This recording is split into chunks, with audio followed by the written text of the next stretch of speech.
Deus. Pura Graça é o programa da Agathos Play, da TV Agathos Play. E nós estamos aqui todos os sábados com esse programa para trazer alegria, mensagem, inspiração, com essa banda maravilhosa, com cantores maravilhosos, com esse auditório cheio, repleto de formigas e mosquitos, né? Brincadeira, tem muita gente aqui para assistir e participar. Este programa é para trazer alegria, felicidade. Nós esperamos fazer um trabalho unindo todas as igrejas evangélicas para a glória e honra de Deus. Nós estamos, portanto, começando agora o nosso programa e dentro de mais ou menos 1 a 2 horas nós terminamos, não tem problema. Quando você terminar, vocês repetem, assistem de novo que vai ser muito bom. Vamos agora o quê? Convidar um pastor para a nossa entrevista. Sim, pastor Samuel Basso, que é o homem, vem cá. Samuel é um nome bom. Nome de profeta. Tudo bem com você? Olha lá, felicidade, tenha bondade.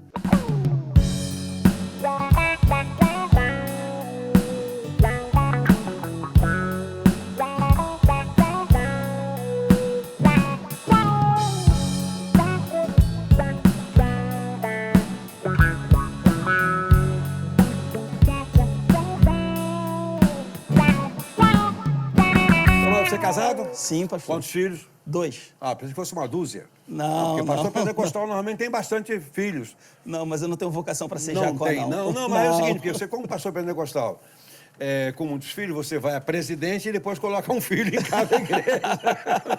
É o jeito de... Mas a vocação de Jacó não faz parte, Não faz parte da sua, não, nem da não. minha. Eu também não tive competência nem para fazer filho. Fiz 2 filhas. Amém. Muito boas, mas não fiz filhos, né? Bom, Samuel, você é da Assembleia de Deus de Madureira. Sim, senhor. Então você exerce um ministério local, né? Isso, especificamente com coordenador de jovens, etc. Isso. Eu sou um dos vice-coordenadores do pastor Márcio da Hora, no campo de Madureira. E É o campo, não é só a igreja local, não. É a igreja não. de todas as suas filiais ali, Isso. né? E trabalho também liderando os jovens da matriz. Certo.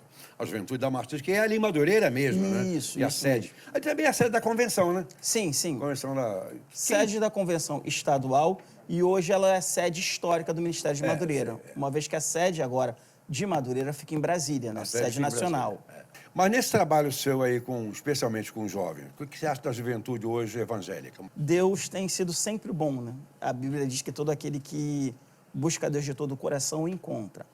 Mas eu tenho uma preocupação, porque nós temos uma juventude muito empolgada, isso é muito bom, faz parte da idade, eu acho, a transpiração, mas a gente às vezes está exagerando na transpiração e perdendo um pouco da inspiração. Eu vejo uma juventude abençoada e muito entusiasmada no louvor, na entrega do louvor, mas com uma dificuldade de permanência durante a semana. Não dizendo que não são crentes e não... Não, isso aí não podemos julgar nada disso. Não é julgar, mas a Bíblia vai dizer assim, Jesus fala, todo aquele que quer vir a mim, negue-se a si mesmo. E a gente vive um mundo de permissividade, e onde a verdade virou relativa, né? As pessoas hoje tentam trazer a verdade, tirar a verdade de uma pessoa, que é Cristo, e fazer da verdade um conceito. Quando eu faço dela um conceito, isso acaba sendo perigoso, porque Jesus falou, eu sou a verdade, eu sou a vida. A verdade é absoluta. Isso, então ela é absoluta. Ela não tem o que nós vemos hoje aí, isso aqui é 6 ou é 9, depende do ângulo que você vê. Não. Com relação à verdade, não tem o ângulo que a gente vê. No reino de Deus não tem esse negócio de olhar as coisas de cabeça para baixo, não. Isso.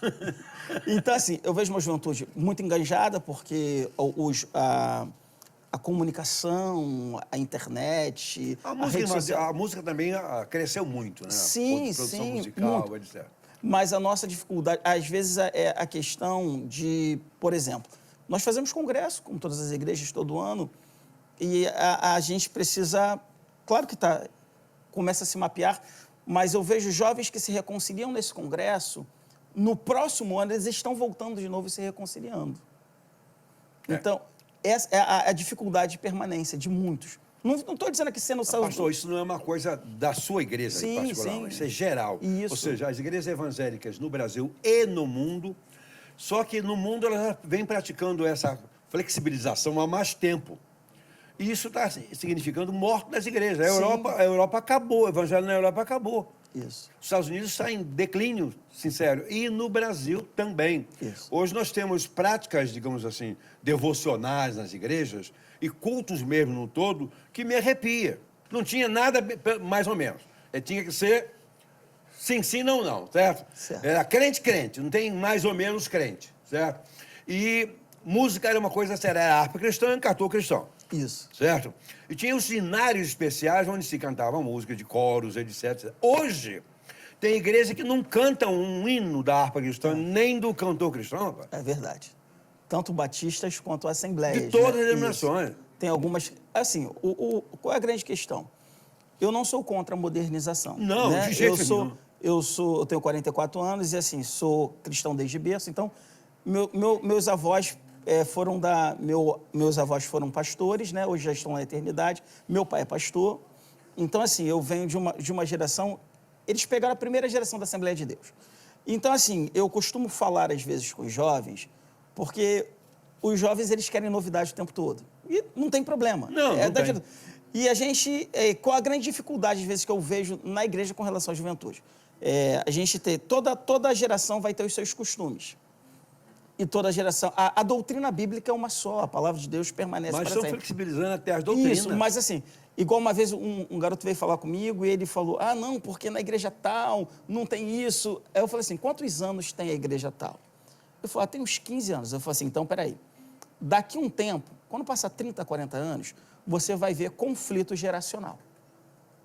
Nós estamos numa Assembleia de Deus, que aí nós temos 100 anos. A Batista tem mais de 100 anos. Mais. Então, você vai A Assembleia ter... de Deus começou no Brasil, dentro da Sim, Igreja sim, Batista de Belém. correto, né? Os missionários que vieram da Suíça. Da Suíça. Então, assim, o senhor falou que é um pastor de 53 anos. Então, o senhor transicionou gerações. Já. Transicionou. Então, vai haver o conflito de geração. Né? Nós estamos em Madureira e temos cristãos ainda da primeira geração de Madureira vivos. Então, você vai ter o conflito de geração. A geração jovem com a geração atual. E aí o jovem olha para a igreja church, e que é uma bênção. Ele fala, lá não tem isso. Eu falei assim, não, mas espera aí, essa igreja tem 15 anos.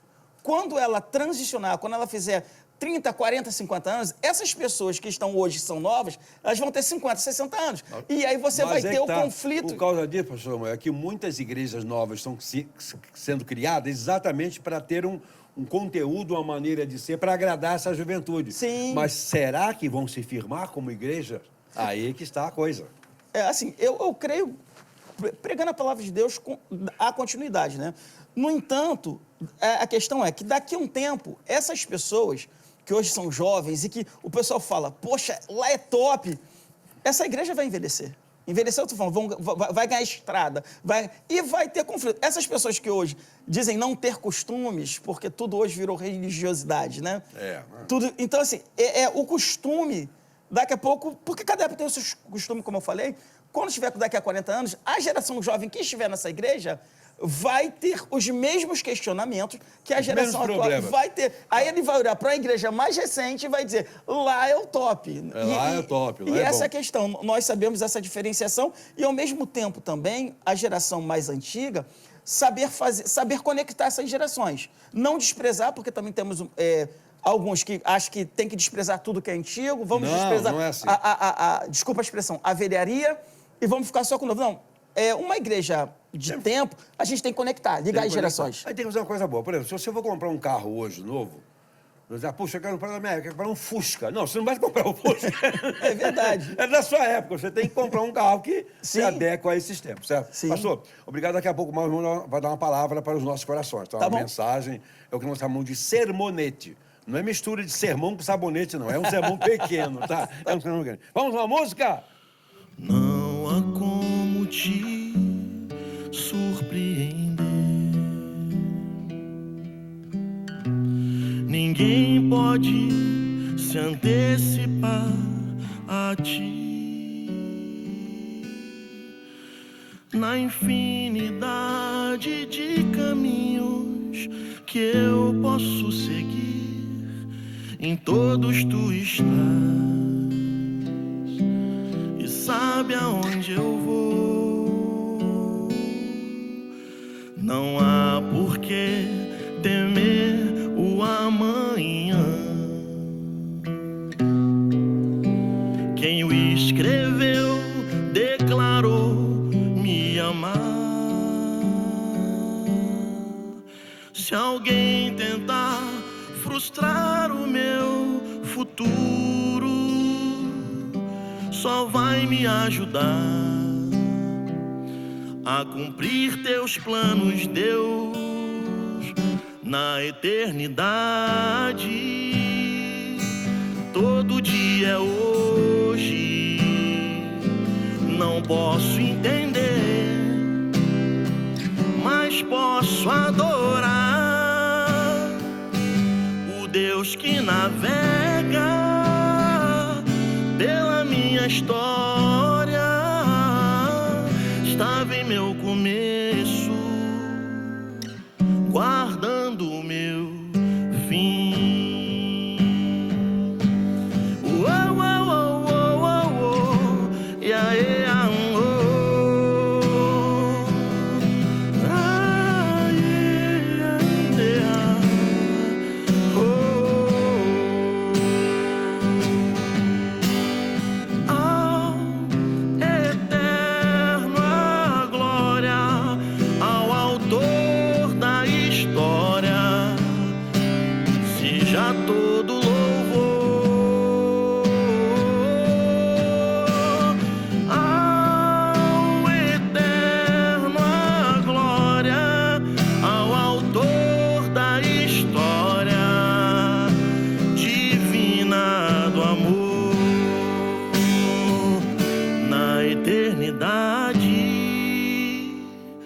Todo dia é hoje, não posso entender, mas posso adorar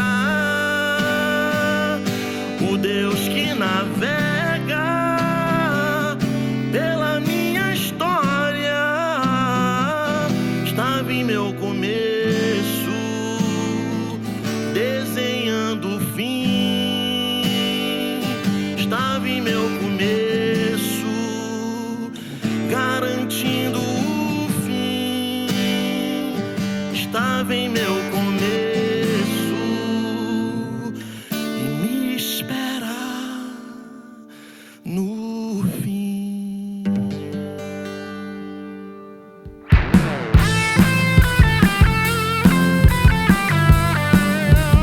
Tudo pela graça,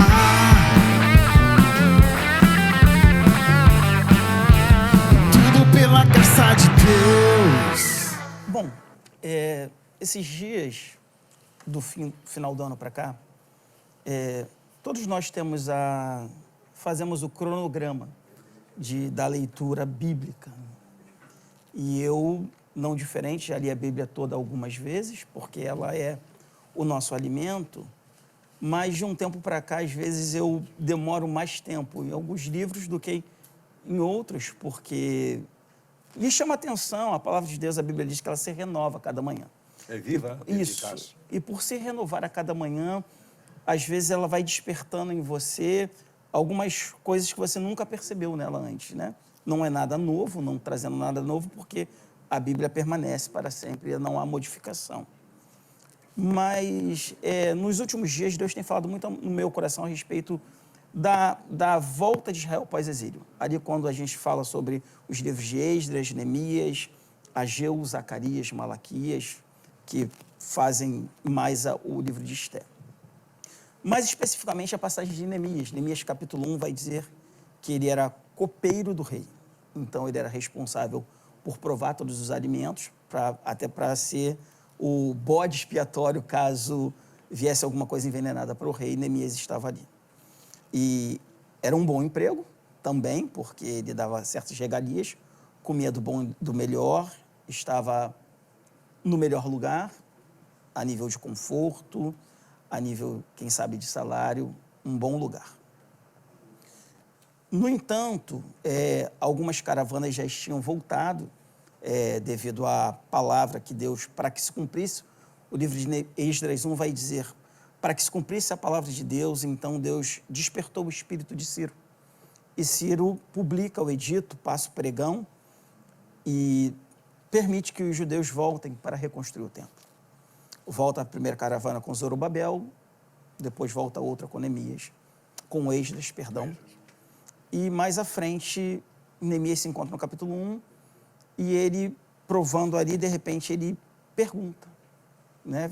Ele tem contato com alguém, com um hebreu, e fala, como está a situação? E ele vai dizer, olha, a situação está bem complicada.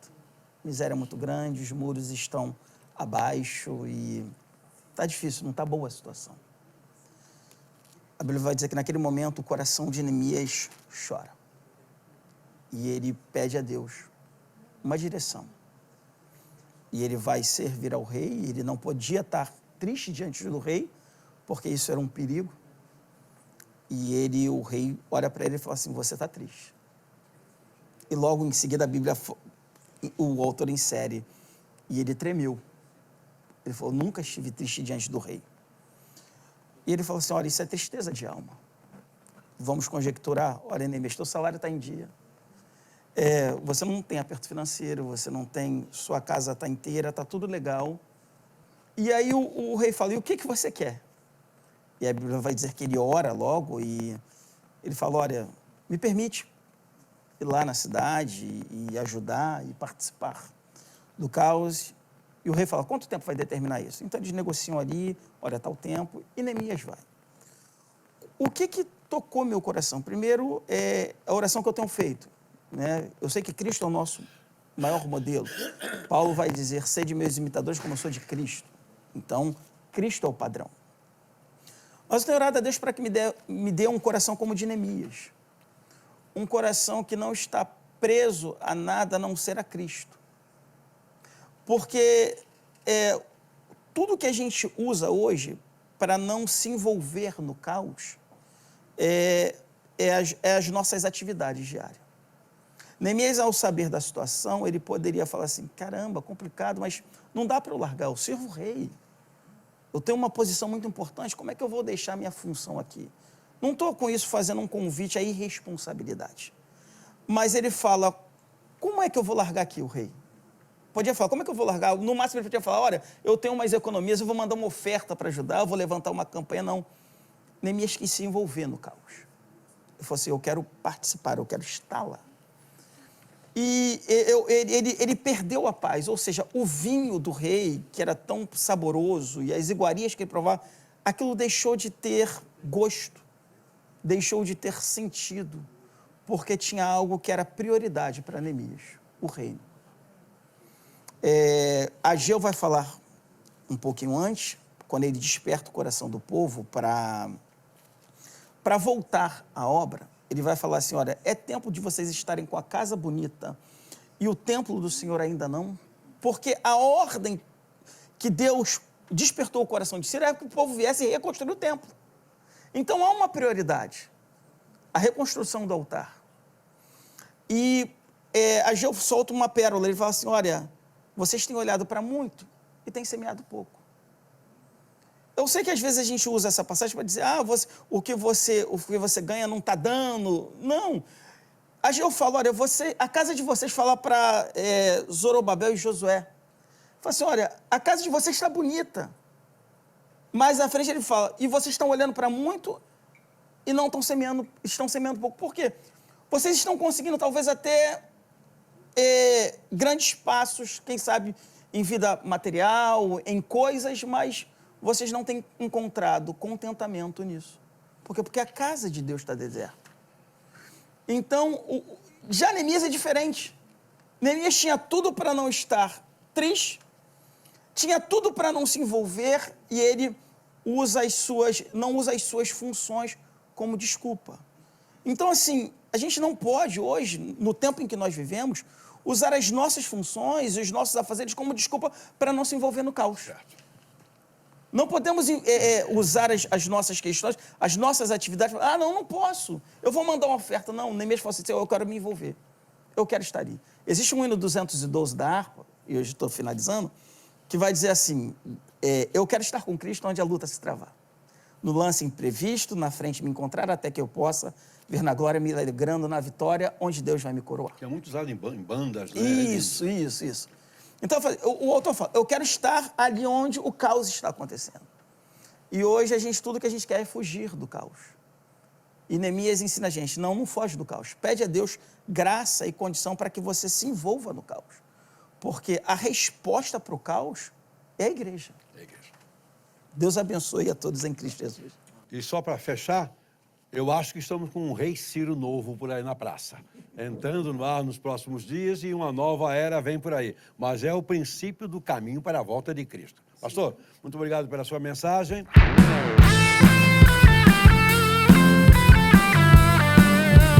Tudo pela graça.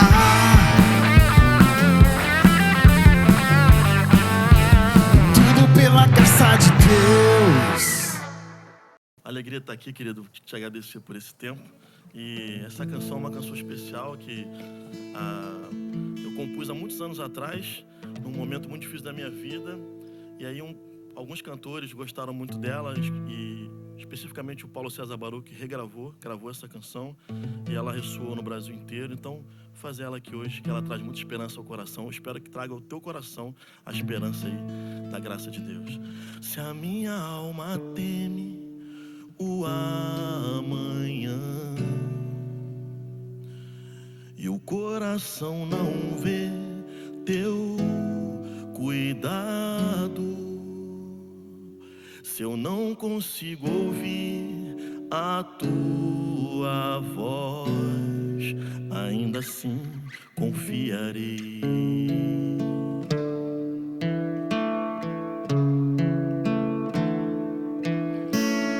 Sei que o meu Redentor vive, que se levantará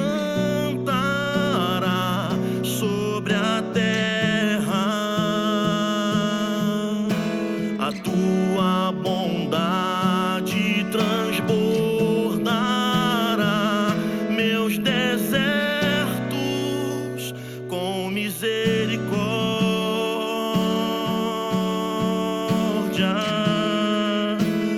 Tua forte mão guarda os meus dias, mesmo sem te ver, eu pertenço a ti. Teu perdão me cura, Deus, tua cruz me limpa.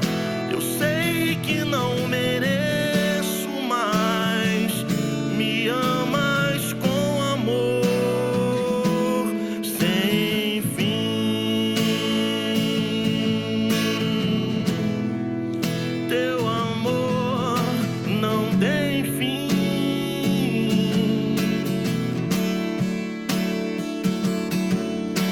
Eu sei que o meu Redentor vive, que se levantará sobre a terra.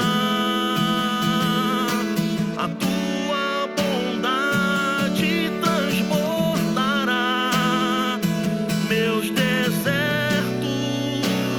com misericórdia.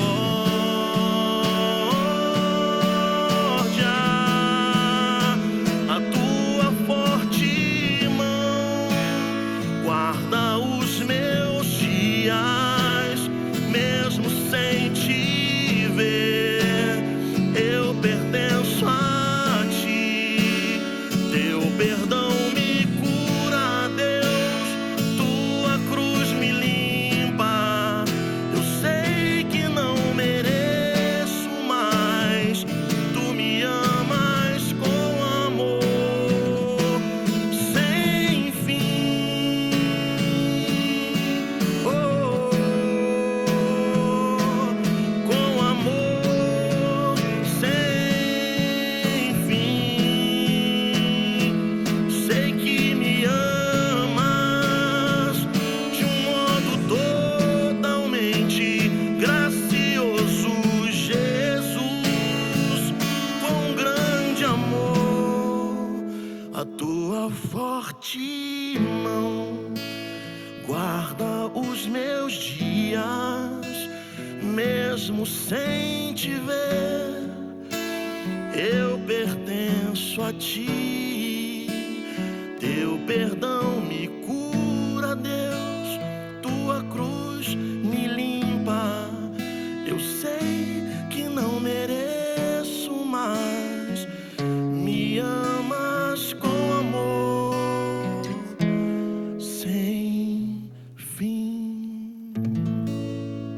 Del Cordeiro, louvou o Senhor. Deus abençoe o seu ministério, a sua igreja, o seu trabalho e sua família. Glória a Deus. Voltamos já já com Tudo pela Graça.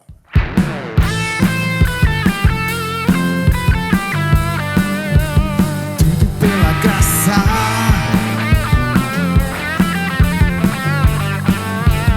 Tudo pela graça de Deus. Olá, voltamos com Tudo pela Graça, com o pastor Joaquim de Paula Rosa, esse homem que é apaixonado por Bíblia e sabe tudo de Bíblia. Mais um livro da Bíblia, pastor Joaquim, qual agora? É 2 Samuel, 2 Samuel. que é o livro que marca o reinado de Davi. E nesse livro de 2 Samuel, já depois de todo aquele momento em que Davi é escolhido por Deus e começa a se mostrar para o povo de Israel como aquele que estava sempre na mira de Saul por um tempo, nesse livro de 2 Samuel a gente tem o domínio de Davi já no povo de Israel. Esse livro de 2 Samuel, ele tem 24 capítulos, tem 695 versículos e leva-se 1h30 para lê-lo numa leitura corrida direto. É o livro de autoria incerta e provavelmente por o profeta Natan ou Gade, que participou da sua produção. Foi escrito em 1025 antes de Cristo e escrito de lugar incerto também. Foi escrito para a nação israelita, cobrindo o período do reino de Davi, que foi um reino que durou praticamente 4 décadas, e 38 anos para ser mais preciso. O tema central desse livro é o estabelecimento da monarquia sob Davi, que foi um rei extraordinário em todo o seu trabalho, em todas as suas guerras que fez, um homem que foi chamado também segundo o coração de Deus. Com Davi se estabelece a monarquia de uma maneira bem divina do ponto de vista do desejo de Deus, tanto que Davi chegou a ser chamado um homem não só pacífico, a despeito de muitas guerras que empreendeu, e eu fiquei muito impressionado quando li esse livro com respeito a uma das guerras que Davi travou, que foi quase 20 mil inimigos que ele conseguiu destruir. E o que eu acho interessante, pastor Heitor, é que, a despeito de toda essa matança de Davi e também dos cochilos que ele teve como ser humano, como acontece conosco, ele tinha um coração tão propenso para Deus, tão sincero diante de Deus, e Deus também é tão misericordioso conosco, que ele é chamado homem segundo o coração de Deus. Eu fiquei impressionado particularmente com essa batalha, onde, por ordem de Deus, ele destruiu praticamente um exército inteiro. Os principais caracteres desse livro é o próprio rei Davi, os seus filhos que se revoltaram contra ele na sua velhice, e ele é chamado um homem poderoso, um rei poderoso. Cristo é retratado nesse livro como aquele que vence as batalhas, como também é chamado, principalmente na Bíblia Sagrada, como o filho de Davi. Por isso que o reino de nosso Senhor e Salvador Jesus Cristo tem um perfil davídico.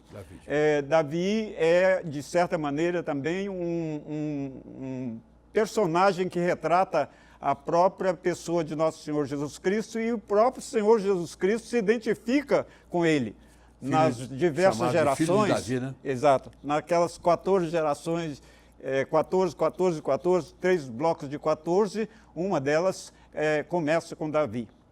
Então, é muito importante nós olharmos esse livro em particular, e no livro especificamente olhar a pessoa de Davi, que é um modelo de Cristo, é um tipo de Cristo. E nele nós podemos aprender aquilo que é positivo, e é muita coisa positiva na sua vida, e também nos erros dele, aprendermos também para não cometer as mesmas coisas, sobretudo vivermos com Deus com tal intimidade que também nós sejamos chamados nos dias de hoje uma pessoa segundo o coração de Deus. Isso implica no nosso testemunho, na nossa maneira de viver em sociedade, de viver dentro do lar, na família, de tal maneira que nós possamos buscar os caminhos de Deus. E em Davi, particularmente, me encanta o Salmo 23, com o qual termino esse bloco, que fala do Senhor Jesus como o pastor que cuida das ovelhas no aqui e agora, o caminhante ou guia de viagem que nos conduz em nossa jornada de vida, seja ela curta ou longa. No meu caso aqui, caminhando para 84 anos, o pastor Heitor chegando aí aos 80 também, e sendo assistido permanentemente pelo Espírito Santo aqui na terra, com o olhar de Jesus e as mãos estendidas dele lá do céu na nossa caminhada terrena, até que nós cheguemos ao último dia, ao último suspiro, ao fechar os olhos para esta realidade e abri-los para a eternidade, onde Jesus está nos esperando como nosso anfitrião, para nos receber não por um tempo, mas para todo sempre, de onde nós viemos, segundo nós entendemos pela palavra de Deus. Então, que nós fiquemos com essa figura de Davi, como um modelo de vida, um modelo de comportamento, um modelo de adoração a Deus e de serviço a Deus, de tal maneira que nós deixemos também um legado como ele deixou para nós. Que ele nos abençoe. Olá, queridos irmãos e amigos de todo o Brasil. Eu sou o pastor Heitor, diretor-presidente da TV Agathos Play. Quero convidar você para a programação da nossa TV Web, sim, que brevemente nós estaremos também no sistema de TV aberta. Nós temos o programa Tudo pela Graça, todos os sábados, é um programa gracioso, alegre, descontraído, com música, com mensagem, com entrevistas, enfim, coisas maravilhosas. E todo sábado, isso às 14 horas, né? E toda terça-feira, às 19 horas, temos o programa Conhecimentos de Assuntos Relevantes, entrevistas interessantes, papos interessantes. Tem um programa que está retornando à nossa grade, que é Quero Saber, sobre saúde, sobre informações importantes. Brevemente, nós teremos aqui um programa de café da manhã. Nós teremos aqui uma loira. Toda a TV tem uma loira para fazer um programa dessa natureza. Nós teremos um café que vai de segunda só a sexta. Sábado e domingo, vamos tomar café em casa, né? Mas nós teremos um programa dessa natureza, se Deus quiser, e vamos tocar essa TV web para a TV aberta, para a realização de uma grande obra no Brasil inteiro, para a honra e glória de Deus.